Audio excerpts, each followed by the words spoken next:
What's up, banana bunch? Bunch? Bunch?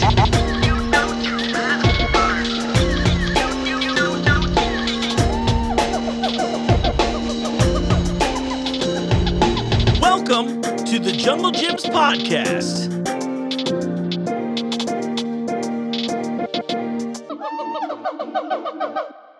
What's up, Banana Bunch? You know what time it is. It's time for another episode of the Junglejims podcast. I'm your host, Mark. Welcome to the show. First episode of the new year. All right, we're off to a good start.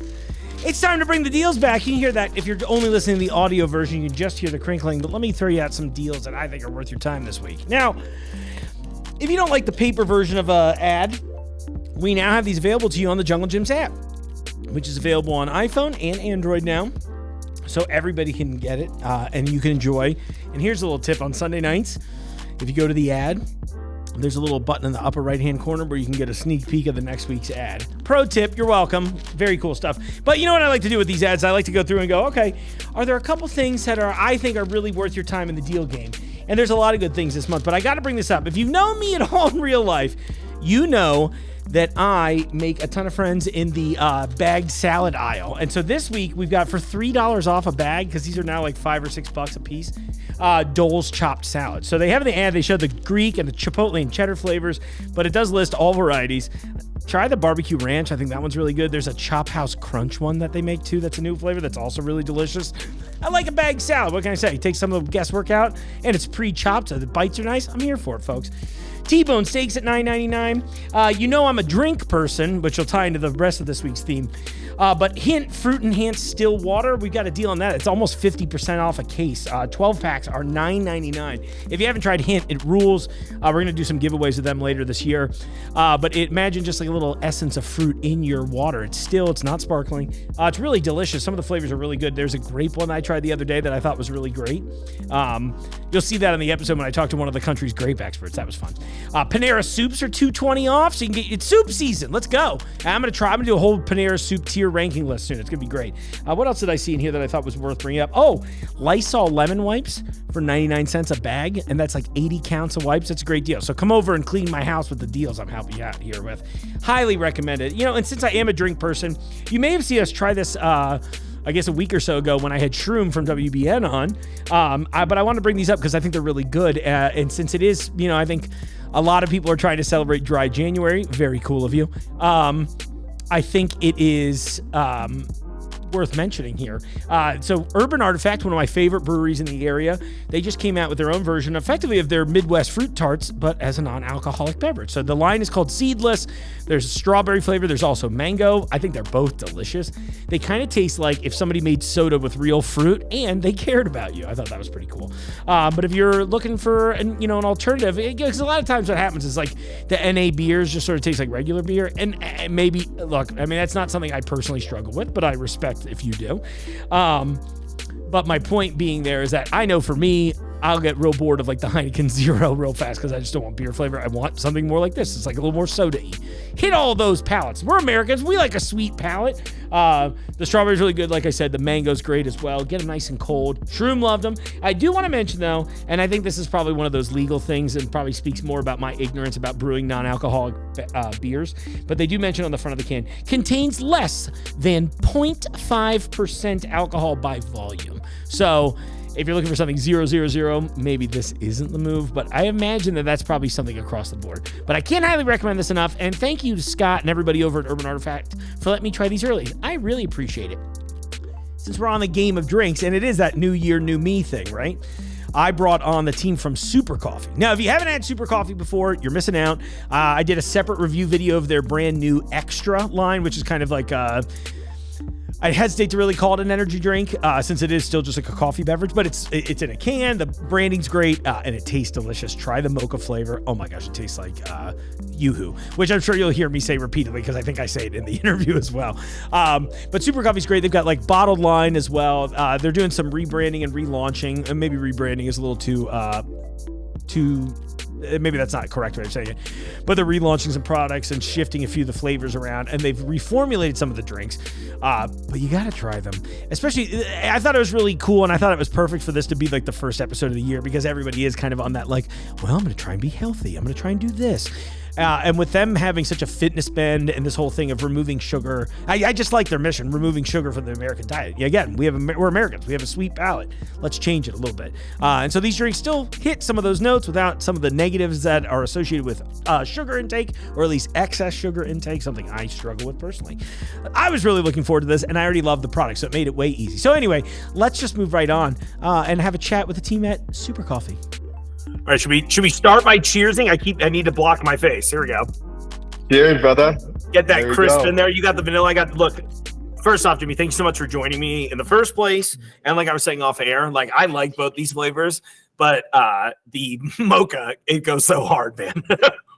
Let's go. The mocha's great, man. When people try it, they tell us it tastes like Yoo-hoo. Yeah. But when you look at Yoo-hoo, it's like the second ingredient is high fructose corn syrup. So this is Yoo-hoo without the sugar.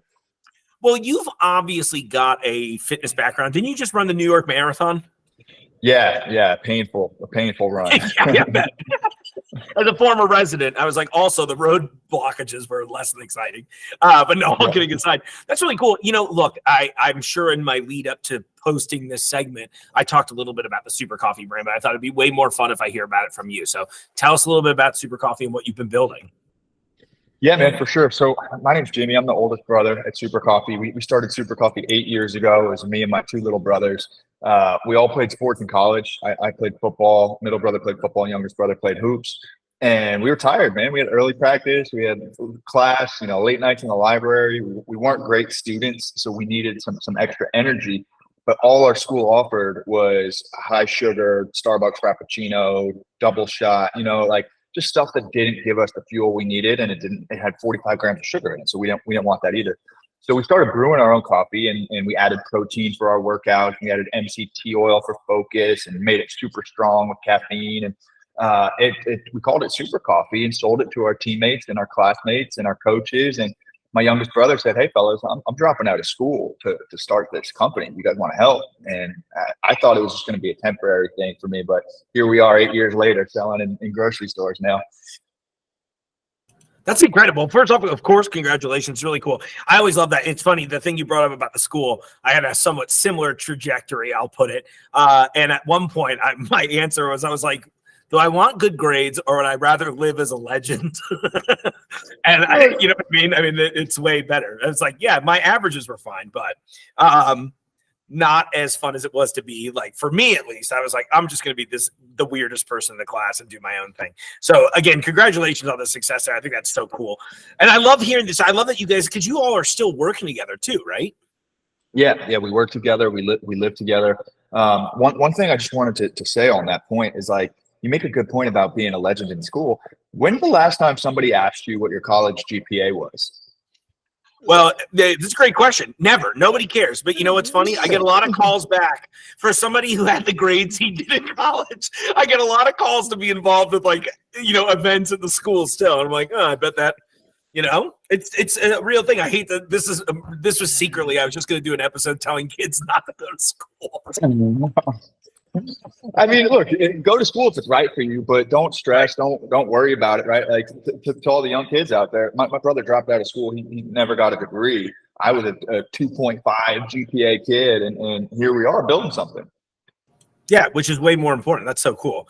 A question because I came in, I also have, by the way, let me see. I got to put it in front of my face so it doesn't disappear. But I got some of the new formula of the pumpkin pie flavor, and I think Ryan's trying to bring me some more. I'm really excited because as of the time of this recording, we thought we weren't going to get the new the extra coffees in until next week, but they're actually coming in like tomorrow morning. So let's go. We'll move up. Yeah, I'm really excited about that. I think you're going to do a big display and everything, so I'm super hyped about that. Obviously with like the reformulation, I know that was a big thing that keeps getting brought up to me on like the sales end, like as far as going in, because you were previously it was a monk fruit and stevia blend, right? Yep. And you've changed a little bit there, right? Now, are we going to sucralose now? Yeah. So it's still monk fruit and sucralose. We surveyed all of our loyalists, and 9% of them said that stevia is a reason not to buy. 12% of them said that sucralose is a reason not to buy. What happens is when people, the number one reason people don't buy Super Coffee is because it's got an aftertaste. So this new sweetener system allows us to get rid of that stevia aftertaste, still remain 0 grams added sugar, and then appeal to a much broader audience than our old products used to. I love that. That's brilliant. Yeah. And you know, it's funny is like, I'm one of those, I'm a stevia guy too. So I'm like used to kind of, it's funny, like hearing it articulated, I'm like, oh yeah, there is an aftertaste, but I think I just got so accustomed to it. But now going to this one, it is like a clean, perfect finish. I mean, it doesn't taste like you're using a non-sugar sweetener. You know, I mean, you get that like the real taste I want out of something with this while still creating something that, again, higher protein, lower overall sugar intake, you're no added sugars, all that stuff. I think that's really awesome. So, you know, my first, and you answered it in your original lead up, but I kept thinking, I was like, what was the problem you saw that you created a solution for it? It was really something that I know as somebody who's trying to keep his weight in line. Everything is just like, hey, let me give you a bucket of corn syrup with a little splash of coffee or whatever the other thing is in it. So, yeah, dude. And I, like what we don't want to be is this diet product, right? We want people to still enjoy the full flavor of the coffee they like, get the energy they need, and feel good about it. And I think diet culture is kind of like for our parents, you know, lean cuisine is now life cuisine. Diet Coke is now Coke Zero, right? So true. Dude, super coffee is full flavor for anybody who is trying to cut sugar out. And I think that's the important piece. The other thing you and I appreciate being in this industry is that if something doesn't taste good, but it's good for you, some people will buy it, but most will not. Right. Yeah, they do get a little weird about that. And it's like, it's funny because I do kind of feel like there is this overall move in general where people are trying to be on this like wellness tip and think about those things. But you're so right, because I see products show up all the time and I'm like, I'm hyped for this. I bet a lot of people are going to just be a little not uncomfortable about it, but that's a great point. And like the branding you guys have built. So like, I legitimately really love what you did with the new cans. I think that looks awesome. It's very eye grabbing. So I can just see it doing so well. And I really like the format of the can too. I mean, I've always been drinking it out of the bottles, but like there's something just cracking up in a cold one with the boys, you know? Dude, that's it. That's it. Exactly right. And without having to feel bad about it, you know, go indulge and have fun. Yeah. I mean, I like to indulge and feel bad occasionally. Just a little balance in life is always good. 80-20 rule, man. Yeah, exactly. People, we like to say our customers go for a jog before they go to happy hour, right? It's not all intense working out. Yeah. I love it. You know, I wanted to bring up too, because obviously we're trying the drinks here today, but I just thought I'd tell you on a personal note because I was really excited about this. I first really became aware of the brand, and you guys were such a huge helper to me because of the super creamer. Like, so I'd actually tried that before I even got to try the actual drink line. And what a lifesaver that was at the time. I was like, this is great. And now it's become like a regular staple in the house at a time where I was almost never buying a creamer.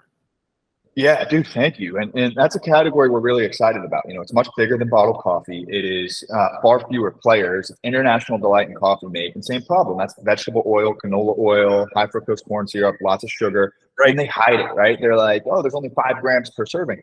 But there's 65 servings in a tiny little jar of creamer. You know, that's 320 grams of sugar.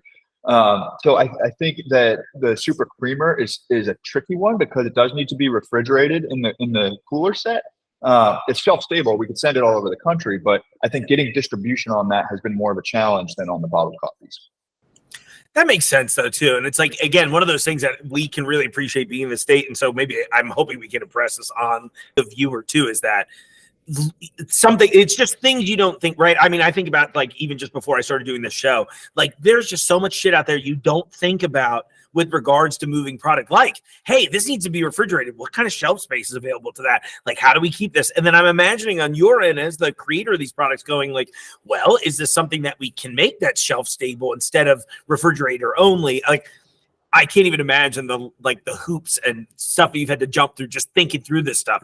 So the fact that like, I tell everybody, I'm like, the fact that a product makes it to the shelf and you get to buy it, like I need to really impress how much just probably trials and tribulations you jump through to make it there, you know? Dude, totally. Yeah. I mean, and I get hit up by so many entrepreneurs today that are like, hey, I want to start a ready to drink electrolyte beverage. And I encourage that all day. But then I start asking them questions like the Socratic method. It's like, where are you going to sell it? You know, how are you going to get it to shelf? Who's going to make it for you? What are you going to sell it for? Oh, your price point is going to be $2. What happens if it costs you $1.50 to make? You know, then you're not making money, right? So like, I think there's so many complexities and nuances that people take for granted. I mean, you see all these big tech valuations and these apps that are on everybody's phone, whether it's Strava or Tinder or whatever. And you know how hard it is to get a physical good on shelves in 50,000 stores every single week. You know, like there's a whole supply chain there. It's not something that you can download, right? There's hundreds of trucks and thousands of workers. It's a lot. So I think it's what makes our economy and our world go round here in the US. But it's not easy. I'm surprised how hard it is, honestly. You know, and that was something I kind of wanted to touch on too, since you all were like, you know, it's just like the brothers starting this baby together. What were some of like the hardest things that you ran into early on in the journey? Yeah, so in the early days, I mean, you needed a manufacturer to make the stuff, you needed stores to sell the stuff, and you needed distributors to bring the coffee to the stores. Now, all of that only works at scale, right? A manufacturer is not going to take you unless you can meet their minimum run size. A store, you're not going to meet their minimum run size unless you have stores to sell to. And a distributor is not going to carry your products. Like distributors don't build brands, right? You can't go to a distributor first and expect them to sell into stores for you. So it was very difficult to get started because we didn't have that minimum volume. So what we did was we said, you know what, we're going to make this ourselves. We're going to call on the stores ourselves, and we're going to be our own distributor for the first 2 years. And we were 22, 21, 19, right? Like we were very young. So we were able to do that. But for 2 years, I mean, we made every bottle by hand. We made all the deliveries, we did the sales. And then after that period, we had 50 stores that were ripping volume. And we went to a co-packer, we got into there. And then we went to a local distributor and we got into there. And that's how we built the brand. That's so cool. And you know, it's funny. I was joking with a guest I had on the other day, how this show oddly ends up, even though I'm like I joked, I was like, I'm trying to do late night TV in a grocery store, right? But oddly, there's always ends up being this like heavy inspirational angle. So I always love hearing stories from people like you. And it's so refreshing to me. And I hope it is for the audience too, where it's like, it's amazing to me, like the level of effort and dedication you all have to your brand, right? And like the fact that you were out, I was hoping that was what was going to be the story, by the way, is that it was like, yeah, we're making it and we believe in this. And we are going to figure out how to get this into stores. And then hopefully the next thing happens. And I feel like I too often run into people who are like, hey, I want to do this thing. And they are kind of looking at it more like, somewhere along the way, there's a secret code, right? Like the distributor is going to build the brand and we know better, right? You know, so again, I hate to just keep congratulating you here repeatedly, but I mean, it's so cool. I am very excited to be sitting here sipping on like your effort, literally. Dude, thank you. Yeah, it's cool to think about it that way.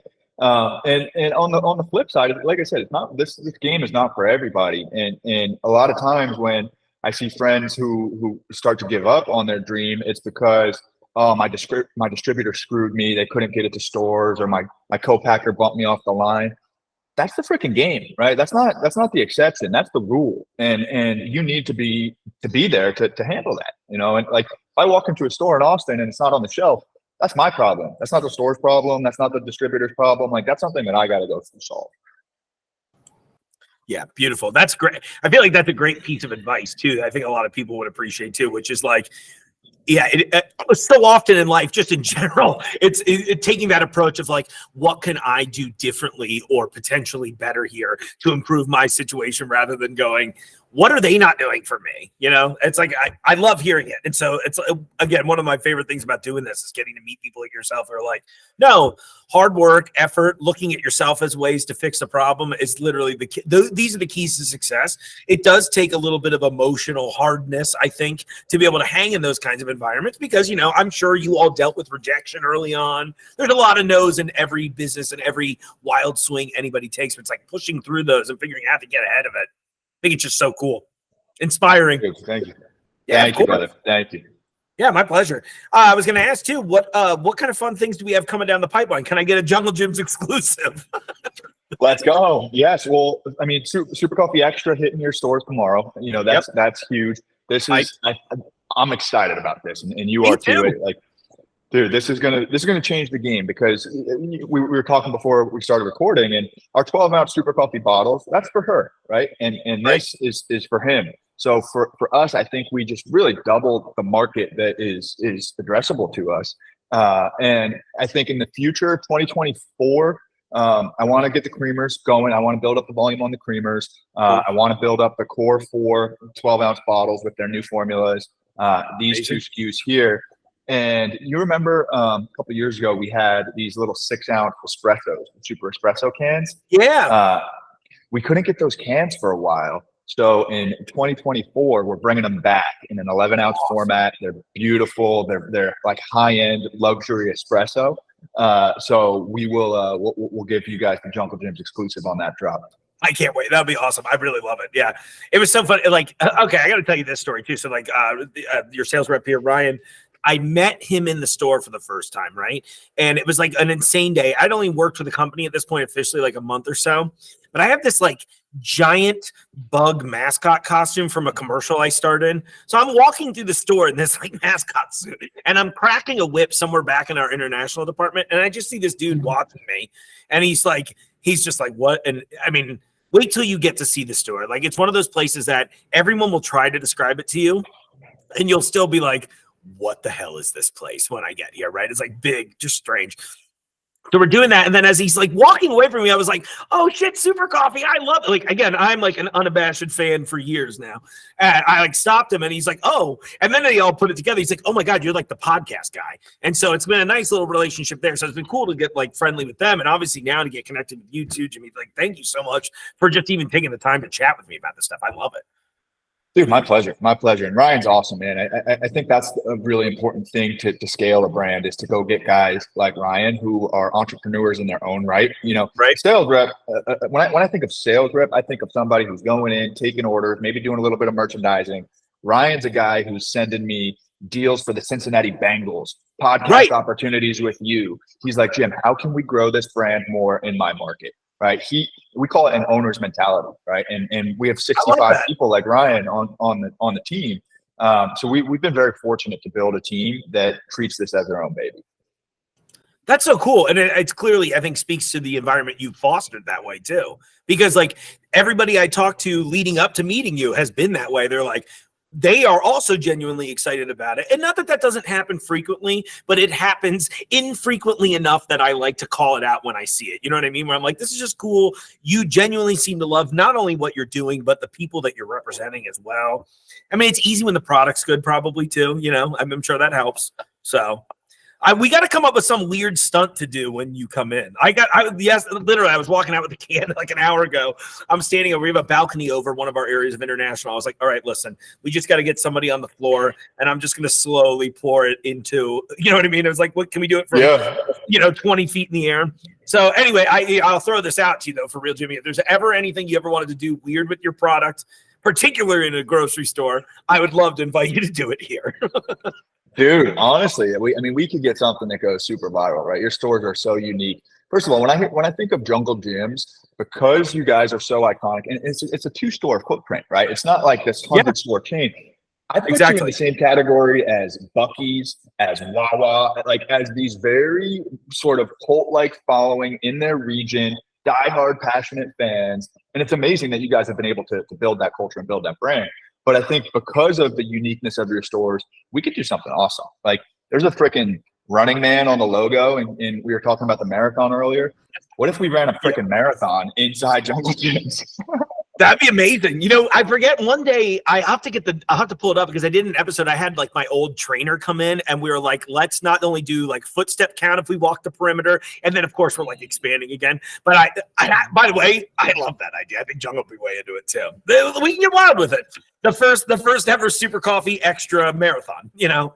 Let's go, dude. That would be fun. Oh, yeah. How far are the stores? How many miles are the stores apart? I want to say they're probably about like 20-ish miles apart, so not super far, but like maybe a little too far for that. But at the same time, you know, with the right amount of dedication, people will run for anything. That's right. We'll do something fun. I'm gonna come up there in December for sure. I'll get up there. Sounds good. Yeah. Well, we'll do something fun together when you come in store too. It'll be great. Cool. Awesome. Rock on, man. All right. Before I cut the recording, is there anything you want to make sure that we get out that we haven't said so far? Man, look, for 8 years, our mission has been to remove added sugars from America's diet. And you and I were talking about it before. Like, we appreciate dessert. I'm not telling people to cut sugars out totally, but if you're going to have 45 grams of sugar, do it in the birthday cake that you eat after dinner, right? Don't do it first thing in the morning in your bottled coffee. So over the last 8 years, we've removed over 25 million pounds of sugar from America's diet. And we want to continue to do that with products that taste good. Like when you drink that Mocha Super Coffee Extra, it doesn't feel like you're doing something healthy for yourself. I think that's the mission. I'm super excited for Extra to be at Jungle Gyms right now, man. I think your customers are going to love it. Oh, I know they are, dude. And again, I know I've said it repeatedly, and I've said it on the TikTok and every. I have another full review piece we're going to release to coincide with the launch in the store. I can't tell you all enough. This hits so many nostalgic notes that you said it brilliantly, really. That it's like it tastes like I'm indulging, and I know I'm not. You know what I mean? Yeah, and that's perfect. Totally, dude. All right, maybe this is how I press you. I got to get this. The coconut mocha was one of my personal favorites in the lineup. I'm going to need an Extra in the coconut mocha one day. Oh, dude, that would be awesome. We could do bring some actual coconut trees inside Jungle Gyms, and we'll launch like that. We may have some already, to be honest. Dude, I think we're going to blow your mind when you come in. It's going to be awesome. I can't wait to see it. Let's go. Well, hey, thank you so much for creating a product that's, seriously, I hate to get serious for a second, but I mean, I think it's really cool that you guys are doing a product and removing so much sugar. One of those big problems in the American diet. Let's fix it. We love our sweets, but we can get it a different way, Dude, that's it. Save the sugar for the dessert, man. Mark, this was freaking awesome. I'm excited to come rap with you in real life. Yeah, it's going to be awesome, dude. Well, that was a super interview, right? All right, the joke's not great, but hey, first off, thank you so much for making the time for me on the show. I really appreciate that. And maybe more importantly, I'm so sorry we didn't get a chance to connect in December like we tried, but I know how that goes. Travel's weird, the world is weird, but we'll get it this year. I'm really excited for our future team ups. And I for one, I hope everybody comes out and tries all these because we carry the whole line here at Jungle Gyms. What a crazy place. Wow, I've got a lot of fun episodes coming up for you this year. First off, again, thanks for sticking around. I've been doing this now over 2 years. I appreciate you all even tuning in at this point. I would have left me a long time ago. I've been trying my whole life, somewhat unsuccessfully. But thank you, truly, for all the support. Thank you for joining us on YouTube. I know a lot of you have been really putting up numbers there. Look, when I started, there were like a couple hundred subscribers, and now we're in like almost at like 3,300 as of today. I'm really happy with the growth, and I really appreciate the support. Truly, it means a lot. I have a fun gig, of course, but it only works when you all are engaged. So thank you for everybody. And I know most of you are still in the audio version, but one day you'll switch over with me. And if you won't, well, we'll make short form content for you too. Make sure to follow our new TikTok account because the old one got banned a few months ago at Jungle Gyms Official. Do me that solid. And in the meantime, I'll see you out there in the aisles. The Jungle Gyms podcast is recorded in the WJJI studio inside Jungle Gyms International Market in Fairfield, Ohio. The Jungle Gyms podcast is produced and hosted by Mark Borison.